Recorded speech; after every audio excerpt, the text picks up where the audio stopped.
Welcome to my world. I have 4 spaces for dogs. I'm arriving into the pound to see which 4 will be coming home with me.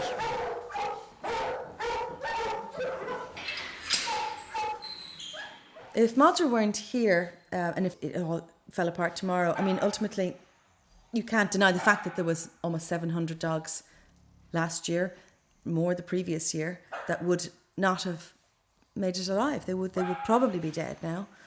The reason Madra started was because there was so many people put to sleep.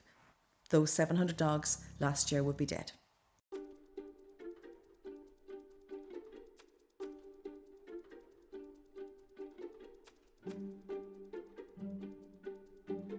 I'm a morning person, so I would start about 5:30 or 6.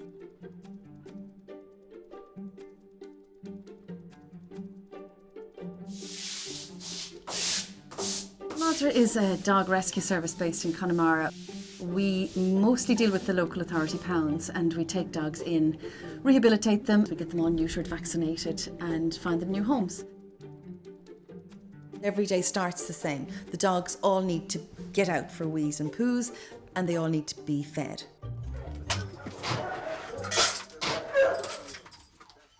Animal rescue, it was very young really. I would have been working in the local DSPCA walking dogs when I was about 14. I would have grown up in an era where you were very rebellious and anti-establishment and fighting for the underdog and rock against racism. And then as my work sphere became animals, it then went to the animals that were not looked after. And it just evolved. It happened over a period of years. The local lads were building it for us, and they thought it was the most crazy thing they'd ever heard. But should this be a great site for a house? You know, like, God, why are you building a house for dogs? Madra isn't just me, obviously. Myself and Tara set it up together. Oh, he's a good man. Good boy. I would have been the kid on the street with the packs of dogs in the estate running around with them. I thought I was rescuing them by running away from the dog warden when he would come to collect them all. And that would have been my introduction as a child to dog rescue.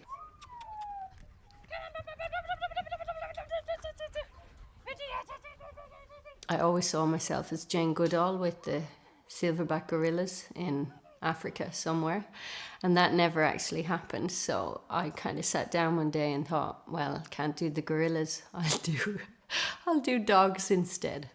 Hello. When myself and Tara set up Madra, we wanted it to be as professional as possible.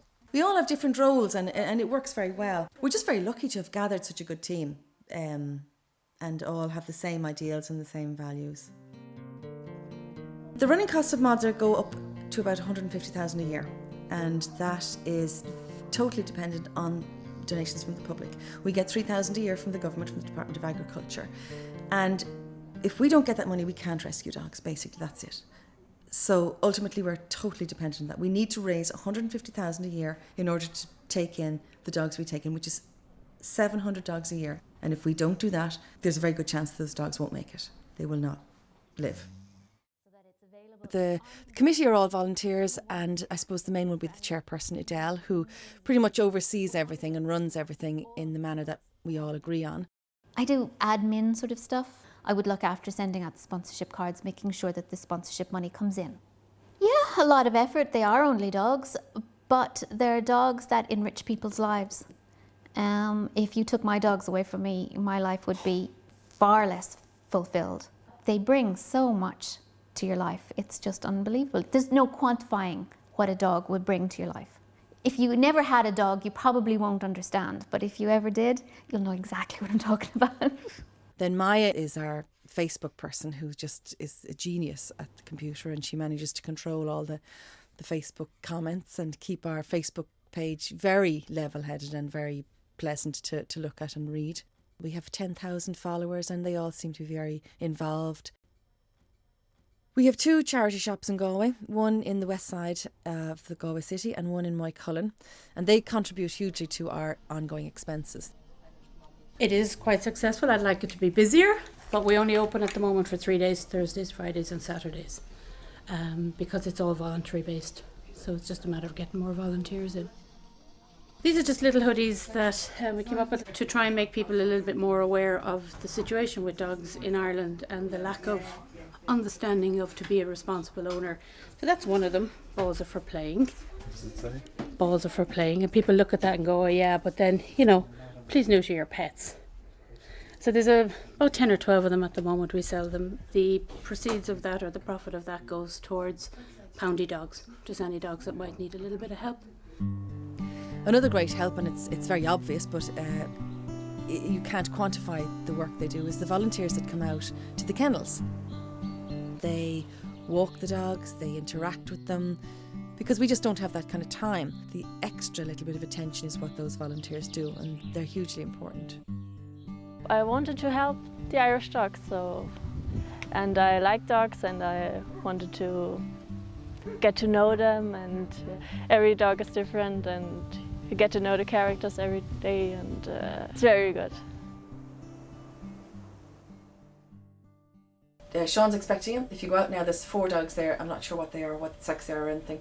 So if you let me know when you get there, give me a ring and I'll see if I can fit them in. I might be able to get one of the dogs into foster home, in which case I'd be able to take all 4 of them. Okay.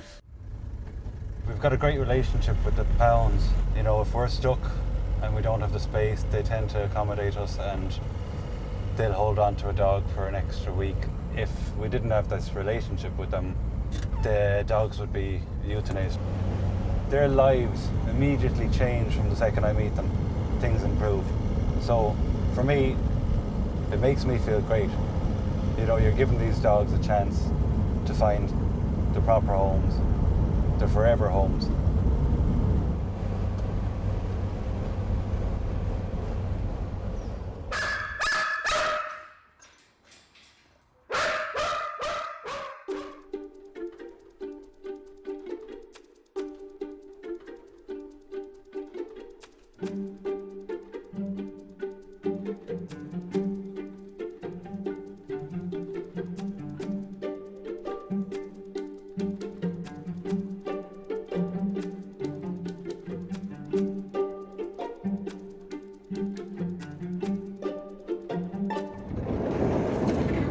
Oh, hello pretties.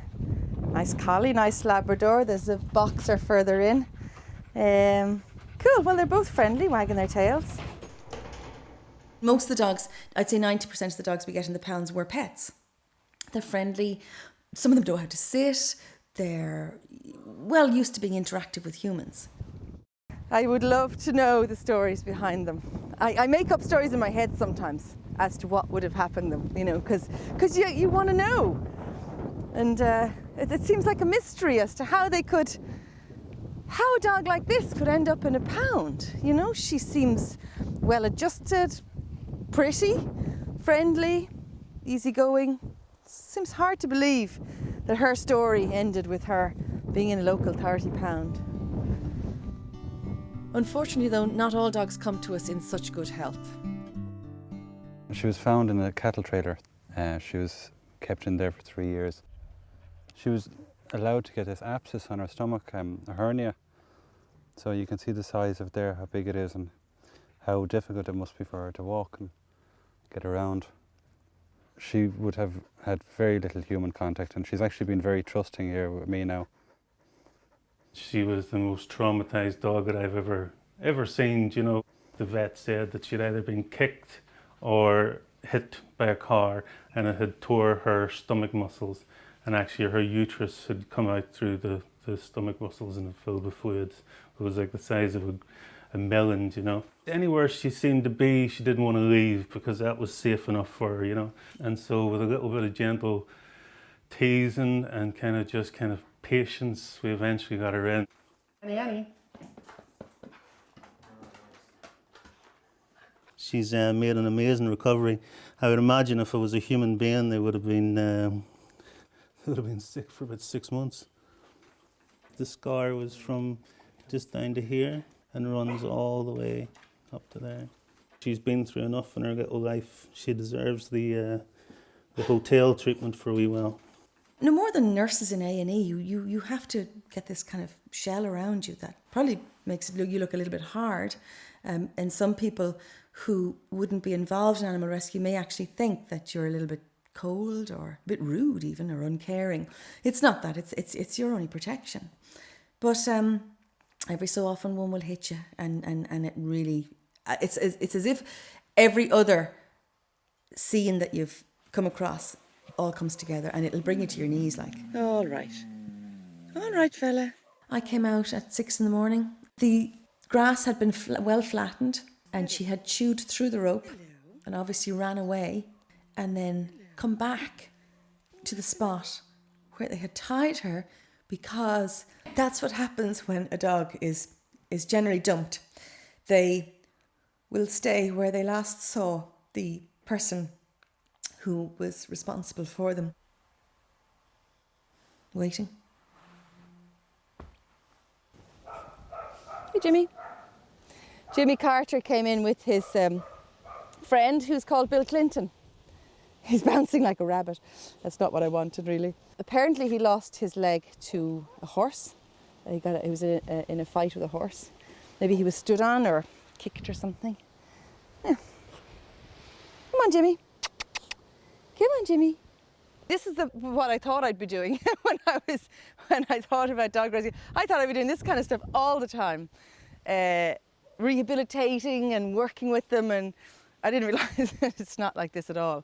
This is just for the camera.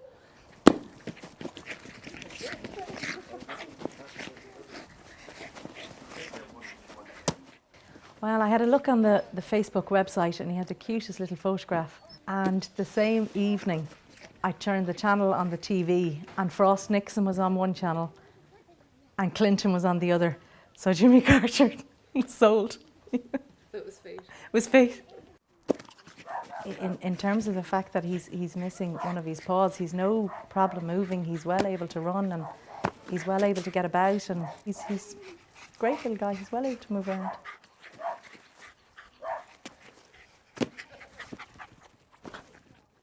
There's a woman coming to drop in 2 dogs to us.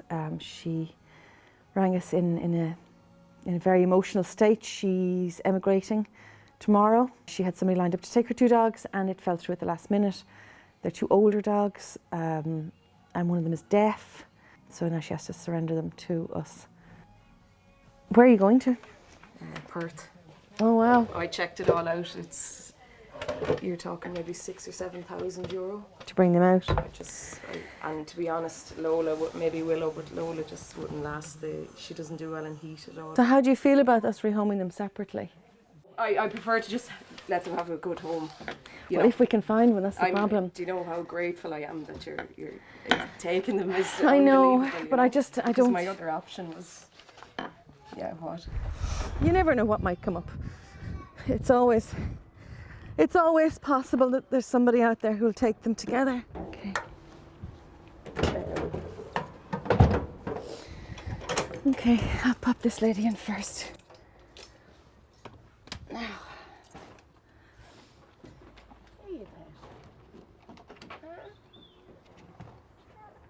And the dog doesn't understand. The dog looks at you, and it's obviously trusting you to make all the right decisions for it. Dogs are completely at your mercy. But these 2 little oldies now, it's going to be difficult. It is going to be hard.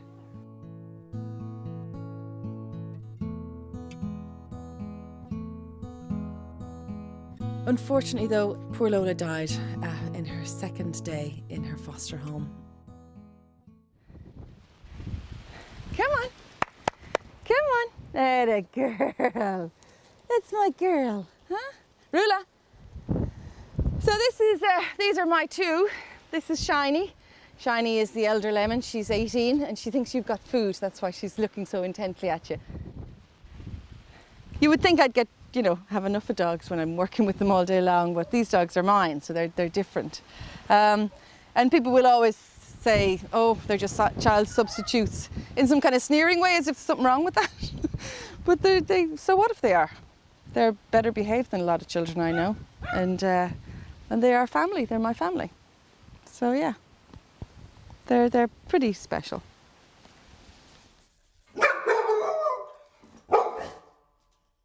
they're not as important in some people's lives, and that's fine. But somebody has to look after them. Somebody has to sort out the whole problem with the quantity of dogs in the pounds. I mean, it's not as if it's just going to go away. For the people that feel it's important, I'm working for them. This will end for me when I feel that Madra, when this will end for me, I don't know when it will end for me, actually. I thought I had an answer there and I actually don't. Yes, the answer probably is when I'm scattered on the Madra Hill.